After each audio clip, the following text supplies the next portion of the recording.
Order! Order! You are an incorrigible delinquent at times. Behave yourself, man!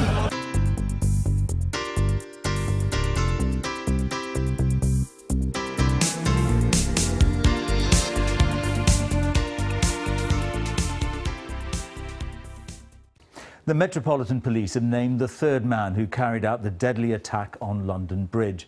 He was 22-year-old Yusuf Zagba, who was an Italian national of Moroccan descent. It's emerged that last year Italian authorities stopped him travelling to join so-called IS in Syria. It's been reported in Italy that he was placed on a watch list and the British authorities were tipped off. Tonight there are questions about how one of the other two killers, Khurram Butt, who slipped through the net after he'd been investigated 2 years ago. Our home editor, Mark Easton, reports.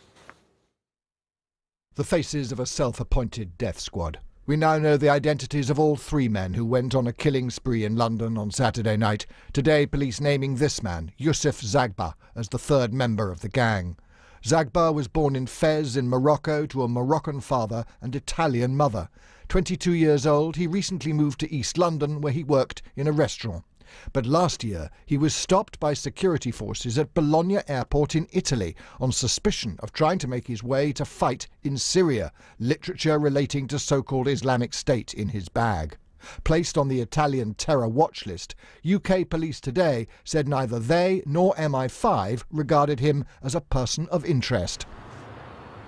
In Italy, a prosecutor claimed today the British authorities had been tipped off about Zagba, who lived in this house in Bologna.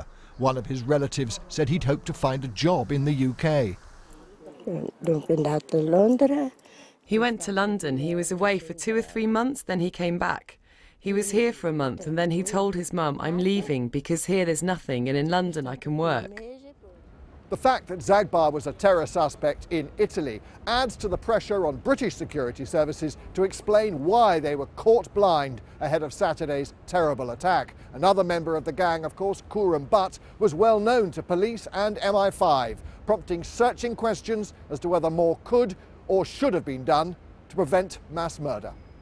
We will look at how the processes were followed, what they did. They will be wanting to look at that because they will want to learn lessons for the future, if there are those lessons to be learned.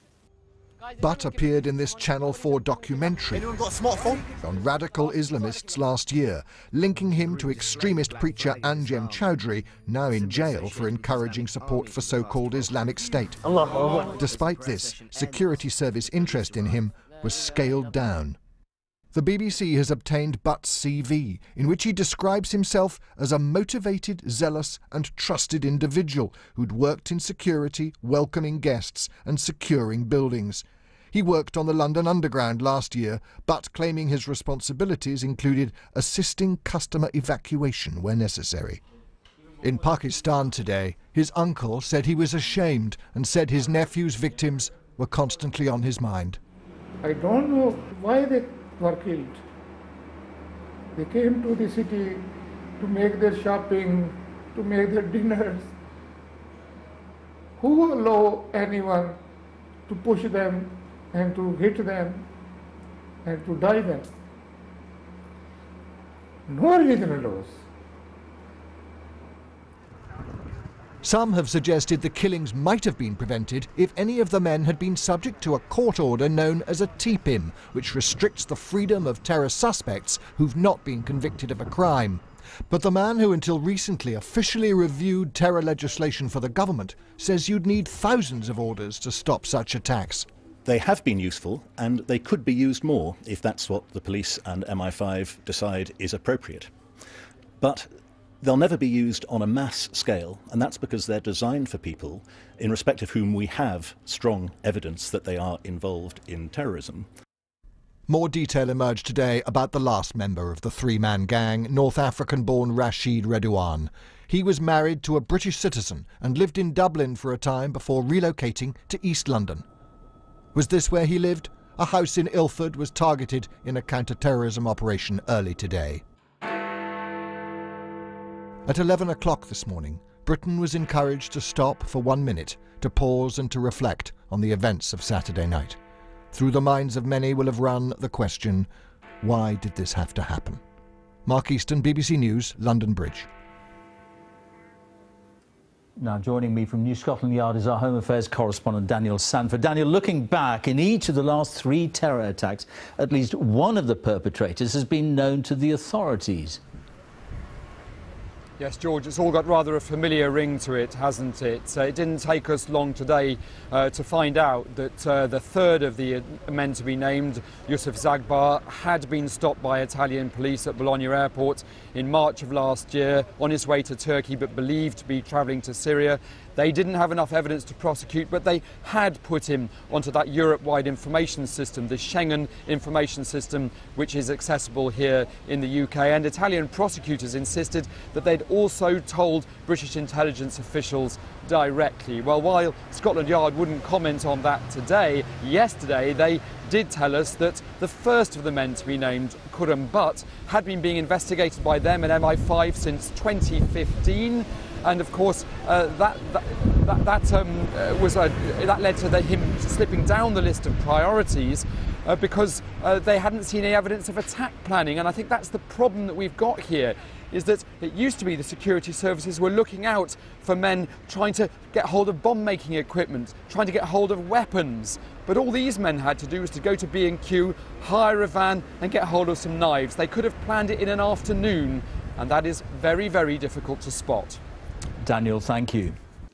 A leading organisation in the fight against extremism in Britain has revealed that 4 years ago, a staff member was involved in a confrontation with Khurram Butt, one of the 3 killers. Dr. Osama Hassan of Quilliam International reported Butt to counter-terrorism police. He's been speaking to our special correspondent, Ed Thomas. Known to police, known to MI5.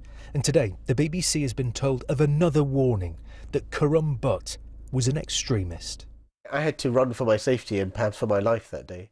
This is Osama Hassan. He says he came face to face with a London attacker at an Eid family fun fair in July last year.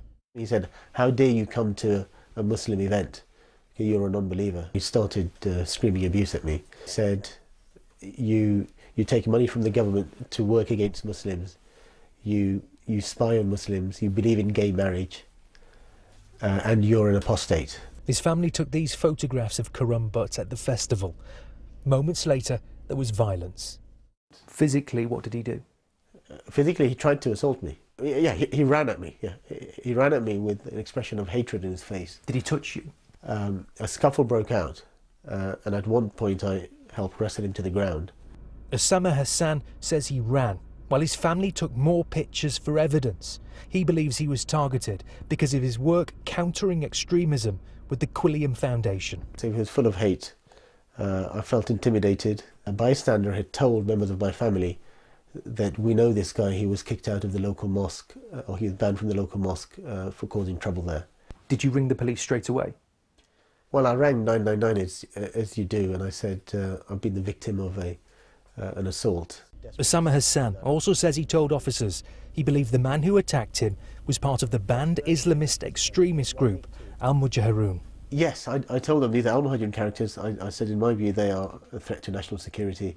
They must be monitored. They are clearly part of the pro-ISIS network. What happened? Yeah, he was cautioned. He was eventually tracked down after about 6 months and cautioned. Of course, I feel desperately sorry for them. We have asked the police to respond to these allegations. Last night I couldn't sleep. I felt very upset and angry that we as a society had not been able to stop this man. Regret, because within 6 months Khurram Butt had killed 7 people, injuring dozens more. Ed Thomas, BBC News, East London. Britain's security services are facing more serious questions tonight as the identity of the third London Bridge terrorist was revealed. 22-year-old Yusuf Zagbar was an Italian of Moroccan descent who'd previously been stopped in Bologna from travelling to Syria. The Italian authorities insist they told MI5 he was on a watch list. It means at least 2 of the attackers had appeared on the security agency's radar at some point. An in-depth review into the police and MI5's handling of the atrocity will now be carried out. Here's our security editor, Rohit Khatri. We now know their names, the people behind this, the terrorists responsible for the London attack. A 3-man rampage which left 7 dead and 48 injured. But before those 8 minutes of terror, there were years of radicalization, and now questions about what could have been done. The third attacker, who was named today, was a subject of interest to counter-terrorism police in Italy. A home raided in Ilford this morning, the town where he came to live. More details have emerged about the third attacker, 22-year-old Yusuf Zagba, an Italian man of Moroccan descent. In March 2016, he was stopped by Italian police when he tried to fly to Turkey from Bologna airport. They believed he was attempting to travel to Syria. When his phone was then confiscated, it's reported that they found ISIS videos. Italian security services say they passed a dossier about Zagba to British intelligence last April. Only English white person who's a non-Muslim was part of our group. Quran Butt was as close as this group had to a ringleader. He was the television terrorist, star of The Jihadi Next Door. His primetime appearance on a documentary was not sufficient, though, to place the former tube worker on a terror watch list. Inside the gym where he trained, where others remembered a normal man who occasionally brought religion into the boxing ring. I only remember that one time, he teaches little kids like how to box and stuff like that, and then this one time he got in a little conversation. You can't call it an argument because he was quiet and all that, about religion with some Middle Eastern guy that used to come here. He didn't mean it like because he said Jesus. He said it's just bad to say the Lord's name like that. But the prominent leader of a think tank had already reported Butt after he confronted him. Quran Butt decided to shout out profanities towards me, including the term murtad, which is an insult, which is a translation would be traitor, which is the worst insult you can give to a Muslim because that takes you out of the fold of Islam. Then there's Rashid Redouane, a Moroccan-Libyan man who wasn't known to the authorities.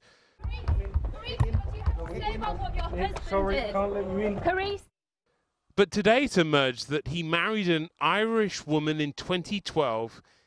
Here's the record, which allowed him to apply for documentation to live legally in the UK. This is now another investigation where the investigators themselves have questions to answer. Well, the counter-terror agencies will face particular scrutiny over what they knew about Quran Butt, and as Rohit said, he appeared on a TV documentary about jihadis, and further details have emerged about his terror links. Juliet Bremner reports on the intelligence failings. He made no secret of his hardline jihadist views. So extreme, he was reported to the police. Yet 27-year-old Karim Butt was still free to kill. Apparently happy to be filmed unfolding the flag of so-called Islamic State for a documentary. I can't help but think that he's being actively provocative. Immediately after this, he was confronted and detained by police, but they decided he'd broken no laws, one of what now appears to be several missed chances. The focus of the police and the security experts is on the attack on Saturday, on the investigation. These are really reasonable questions that members of the public, journalists, and I'm asking the police, and in due course they'll be answering what they did, what they knew, if things should have been done differently, what was done, so we can reassure the public. With him! With the Taghut! As a member of Anjem Chowdhury's band Al Mujaroon group, Quran Butt had links with several well-known jihadists. Perhaps most prominent, this man, Sadith Adar. These are the black flags of Islam. Who travelled to Syria with his wife and 4 children while on bail accused of encouraging terrorism. Now known as Abu Remesa, he's thought to be the man in the mask carrying out executions in IS propaganda videos. This is the spot in front of Regent's Park Mosque where Butt and fellow extremists publicly declared their support for so-called Islamic State. The Metropolitan Police confirmed they also had tip-offs to a hotline warning about his jihadist views. And they did launch an investigation, but decided that no attack was planned. Therefore, he wasn't made a priority. It seems they discounted the possibility that Butt could go on to commit a crime like the London Bridge attack. It's an impossible task to monitor everybody all of the time because it would take so much resource, and you would just get lost in a fog of so much intense information. The harsh reality is that Karen Butt was not just an outspoken extremist, he was also a committed terrorist. Juliet Bremner, ITV News. OK, well, our security editor, Rohit Khatri, joins me now. Rohit, it would seem to be increasingly clear that these men were pretty well known to the authorities. Yeah, not only do we have Butt, who Juliet reported on, who talked about his extremism on television, who was reported by high-profile members of the Muslim community, but we have this third attacker who was named today, who tried to get to Syria from Italy, where he was living. Now, the Italians say they passed a dossier of evidence to the British authorities. British sources are telling me tonight that there was no dossier. If there was any information passed, it was fairly sketchy, but certainly no dossier. It does appear, though, that this was someone who was on the radar in Italy who somehow managed to slip off it when he went to the UK. The question is how that managed to happen. All right, Rohit Khatri, thank you. So the third man in the London Bridge attack was named today as Youssef Zagba. He was an Italian-Moroccan who, according to the Italian media, had been stopped by Italian authorities who feared he was trying to get to Syria last year. It's raised new questions about what British investigators knew, given that they had investigated one of the other men involved, Khurram Butt. Our senior Home Affairs correspondent Simon Israel has this. To the two already identified, Khurram Butt and Rashid Redouane, police today have revealed the third London Bridge attacker as Youssef Zagba, a 21-year-old Moroccan-born Italian national. The Met has already admitted that Butt was on their radar, and today there are unconfirmed reports that Youssef was made known to MI5. But I understand that if that is the case, he was not one of the 3,000 under active investigation. So the question is, what links these three disparate extremists? And how did they come together to kill and maim at the weekend? And how did they slip through the net? Zagba came under suspicion of extremism in Italy last year. A newspaper there reported police stopped him at Bologna airport as he attempted to fly to Turkey, possibly on his way to Syria. He's reported to have said, "I'm going to be a terrorist." It's claimed that Italian intelligence officials communicated this to their UK counterparts. But according to police here, he wasn't on any watch list. The young would-be jihadi settled in this area of East London after coming to visit relatives. It's the same neighbourhood as the other two attackers, the same area where the convicted radicalising preacher Anjem Choudhury was once based, and today the same area which witnessed yet another police anti-terror raid. But because he's white and he's English, he can go, but all of us that were just praying, we have to stay. Butt was one of his followers and would join Choudhury on demonstrations wherever they were staged.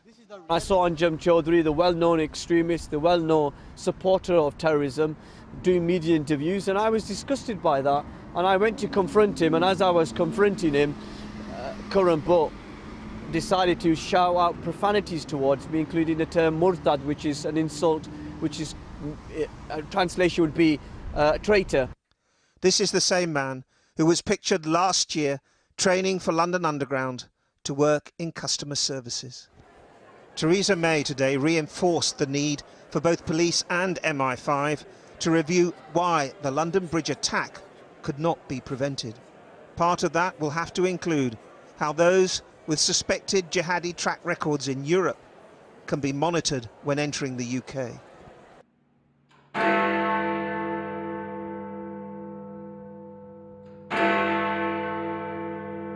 London held its moment of reflection today.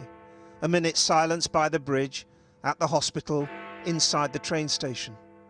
It's the third time in 3 months victims of a terror attack are foremost in people's minds. On Friday, a new government will have to rethink how better to keep the country safe. Simon Israel there. Well, a little earlier I spoke to Sajja Mughal, a survivor of the 7/7 attacks on London in 2005. She's the director of the Jan Trust, which supports disadvantaged women and girls. We were also joined from Beaconsfield by Dominic Grieve, who, until Parliament was dissolved for the general election, was Conservative chair of the Intelligence and Security Select Committee. I first asked Sajja Mughal what went through her mind when she saw the latest terror attack unfolding in London.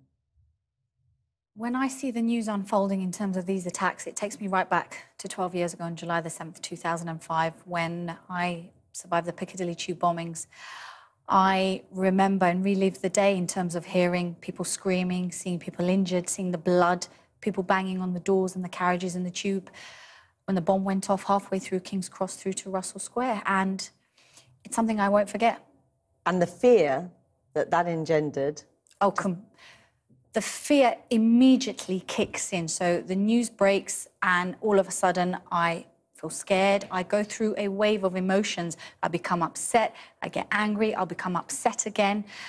And it does that when I hear of these attacks. And the idea that we haven't been able to prevent more of these attacks, what's your view on that? Are they inevitable, do you think? Well, I can tell you hand on heart in terms of the work that I've been doing since 7/7. So having survived 7/7, it left me with many unanswered questions. And so I took that step to work with my community, the Muslim community, to basically prevent extremism and online radicalization via mothers and wives, working with them via our program Web Guardian so that they can prevent this from happening. And so I have had mothers and wives come back firsthand to say, we've stopped this from happening with our family. So I can tell you, in terms of grassroots work and community work, that's been happening and that's been working. Where do you think the failures are? I think there are some. I think we need to be asking questions in terms of specifically around reporting to the anti-terror hotline. So when the reports have gone through, why have they not been escalated, or how have they been assessed as well? I understand that one of the attackers was assessed as a low, in terms of being low risk. How? We need to ask questions around that and why. And also in terms of policing. Dominic Grieve, you've heard what Sajda Mughal has to say there. Surely the London Bridge attacks are the failure of the biggest kind. What do you say to people who watched footage of one of the attackers on a television documentary unfurling an ISIS flag in Regent's Park? What do you say to people who simply don't understand why, at the very least, he wasn't being constantly watched? It may be that there has been a serious failure in respect of the intelligence work of the agencies, or indeed the police. But I think one's got to be a little bit careful about jumping to conclusions.